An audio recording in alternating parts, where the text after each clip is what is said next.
if you are not a boomer, no offense, boomers, but I'm just going to put the line right there.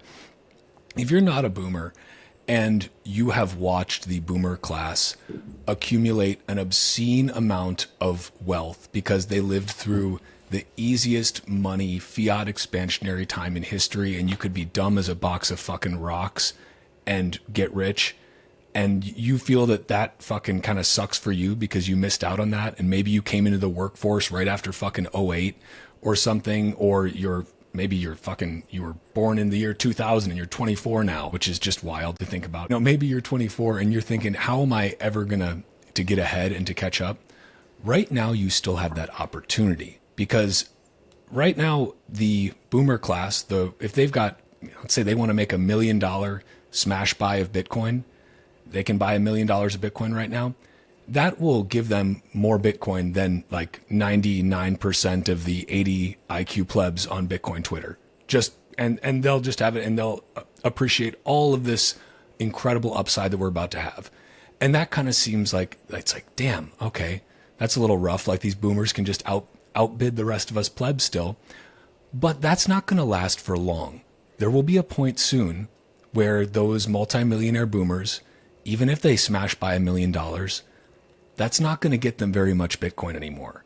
You can get a lot of Bitcoin right now for a lot less than $1 million. And you can do that a few sats at a time. But there will come a point where it doesn't matter if you've got a few $1 million that are just, I don't know, sitting to burn because you just sold your 8th vacation house. That's not going to get you very much Bitcoin. And that time is coming soon. And so that's the way I've been trying to think about it and frame it lately, because there is going to be a massive wealth transfer that happens, and some of it's already happening. But there's still a little bit of a grace period where, I mean, if you're a boomer listening to this and you've got $1 million lying around, you might want to get on it, because you're going to start getting, even you will get priced out of cheap sats pretty soon.